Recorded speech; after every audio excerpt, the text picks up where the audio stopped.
As we welcome in the two-time major champ, World Golf Hall of Fame member Curtis Strange. Great to spend some time with you. When you think back to '89, your height of power, Mark O'Meara coming into his own as a player, what memories do you have? How good Mark O'Meara putted. It was that whole time frame, guys, was kind of a rat race, was busy.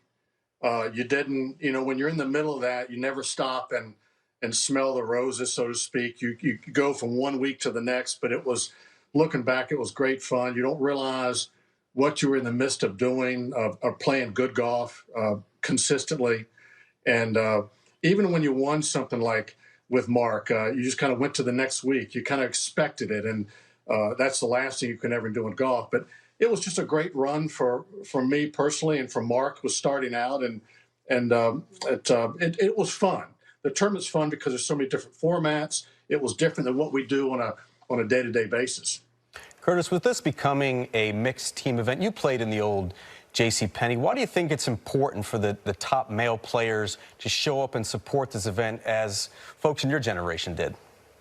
Well, I think, first of all, I think it's a wonderful event.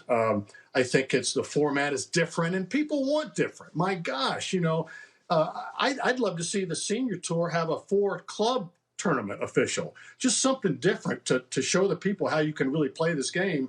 But to get back to your question, I loved the mixed team back in St. Petersburg back in the day. For the main reason, I had Nancy Lopez as a partner. That's pretty good to start with. But we had some top players play. All the top women played. The purse was strong, and don't forget that's part of it. And when you divide it in half, then the purse becomes 50% of what these guys would want to play for. That's a little bit of an issue. The other issue is that they play a lot during the year, and with this new format, I don't know how that's going to transpire and affect the players at the end of the year. To Ryan's comment, I think the PIP is crazy enough. I don't think we need to add anything else. I don't think we need to give these players anything else. They make enough already. But I think the key is here, and much like you guys have already talked about, back in the old days of JCPenney, they wanted more star power. TV wanted more star power. And it became kind of a so-so tournament after 5, 6, or 7 years, and it just kind of died a slow death. But hopefully this time is different, and because the fans absolutely loved it. Curtis, it just seems like your generation of top players supported the women. I feel like Nancy was front and center with you guys commercially as well as inside the ropes. Do you think the modern male player supports the modern LPGA player as well as you guys did? Damon, I've always been a huge fan of the LPGA. They play so well, and you only get to know that when you go play with them for a week. Let's not forget, back in the 80s, late 70s, when Nancy and I started playing, there was no off-season events. You play, there she is. Wow, she was strong as a bull, and she could hit bullets. And when she drove it well, and I ironed it well, and she was a great putter, we did well. So she was fantastic, and she still is to this day.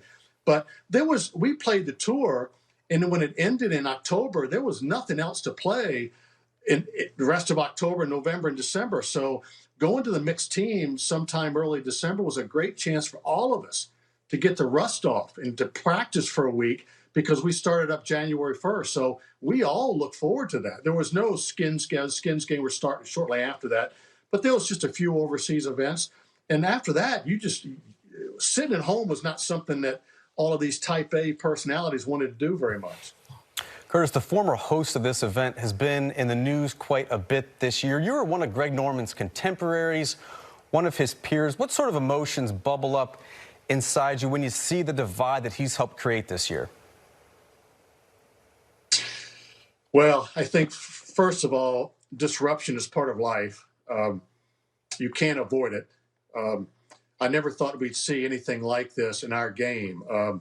We've had great leadership. We have great people playing the game, great people around the world. But we've always had a couple of disruptors and people that didn't like the system. Well, the system has been pretty damn good for 100 years, or however from the very beginning, the Hogan, Sneeds, Nelsons on up, and I think it's so disrespectful to do and try to hurt the PGA Tour and disrespect those who came before us, who gave us a chance to be on this stage and make a name for ourselves. If it wasn't for the PGA Tour, Greg Norman wouldn't be Greg Norman. Okay, number one. We gave him a stage to use his talents and to showcase his talents. But Greg Norman is a guy really with, I hate to say it like this, is kind of a guy without a tour. He has no deep allegiance and respect for any tour. And he's showing that in true colors here in the last year or so. And, he lives in the States. He played Australia. The only time he ever went back to Australia when he got huge appearance money. So to say he supported his home tour is a crock too. And Greg and I were friends and we got along, and, we don't, something happened with that relationship. I'll never know. But, I read every week another derogatory comment about quality people, Rory McIlroy, or, somebody else that Greg is thrown under the bus. And I hate it for the game. I hate it for our tour. I hate it for Jay Monahan and all the leadership of the tour. And I really hate it for the players who are in the mix now.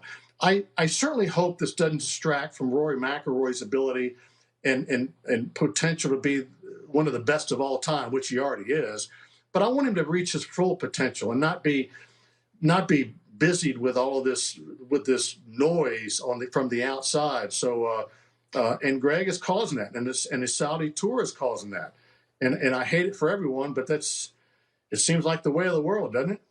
It does, Curtis, and I've been fascinated to hear Rory and Tiger say that there is a path forward potentially between these rival factions if Greg Norman steps aside and the lawsuits are stayed. Do you see any potential compromise or work together between the PGA Tour and LIV? Is that even a good thing if Greg Norman steps aside? I don't know. I'm not involved in it other than what I read and talk to a few older players, quite a bit, by the way. You guys are probably more attuned to it than I am. I really don't know what's going on behind the scenes, but I do know when there's lawsuits involved and negative comments back and forth in the press daily, I just don't see much of a compromise at all. I really don't. Curtis, what's been your take on the PGA Tour's response to LIV Golf? Have they done enough to stem the tide of all the defections? Should they do more? What's your take on it? Well, you've already heard me say a little bit about the PIP. I think, the beauty of the PGA Tour has been you're paid on your performance. And that's brings out the true competitiveness, the integrity, the honesty, and the gamesmanship of these players. If they don't work at it and dig it out of the dirt and work at it hard every day, they're not going to make as much money as they possibly could. Now, I get it that everybody has contracts, but that's part of playing well. If you play well, you're rewarded by outside contracts. So the PIP I don't like at all, paying people for just being a social media. And I really, as much as I respect and love Tiger, I think it's kind of bogus that he's won the last 2 years. It's only hit so many golf shots. So that's my own opinion. Send letters to 1-800-GOLF channel, not to me. I used to get enough of them. But so what the tour has done, I think that what the tour has done is fantastic. I think that the 8 or 10 or 12 tournaments that are going to be, everybody's going to play together. And that's what I liked about the World Golf Championships. That it brought everybody together in the fall of the year. It did exactly what it was supposed to do. They ran their course. But what smells bad to me is that this all came right on the heels of this disruptiveness of Phil Mickelson and Greg Norman and Saudi Tour. So when Phil kind of behind the scenes under his breath a month or so ago, or maybe 2 months, said that, well, maybe I was right. Well, maybe he was right. So When you look at it, it didn't look right for me. But whatever the case is, now we have a tour that's going to be very strong in the future. We're going to have players playing against the best players in the world a lot, along with the major championships, and that's all a good thing. Curtis, as a competitor, how important is that with this new look PGA Tour that you are playing against the best in the world? I mean, you beat everybody. You beat Nicklaus. You know, Trevino was a runner-up. Norman, O'Meara, Faldo, Kite, Woozy, McCumber, Pete, Haas, Price. You beat everybody, Curtis. How important is that? Personally, it's important. Is it important? No. Does it make you feel like you beat the best? Yes, it does. It's a sense of accomplishment. Does it, when you get the trophy, does it mean anything? Really not. But if you beat whoever it is at the time, if you beat them head to head, it's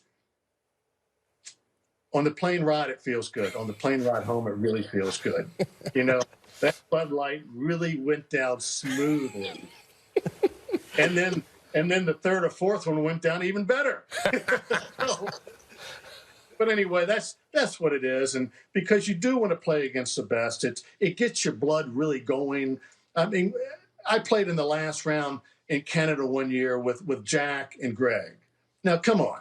Jack was on his way out, but still he was in the last group, still pretty damn competitive, and Greg was Greg.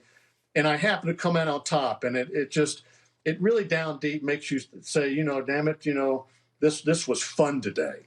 This is what all of that hard work paid off today.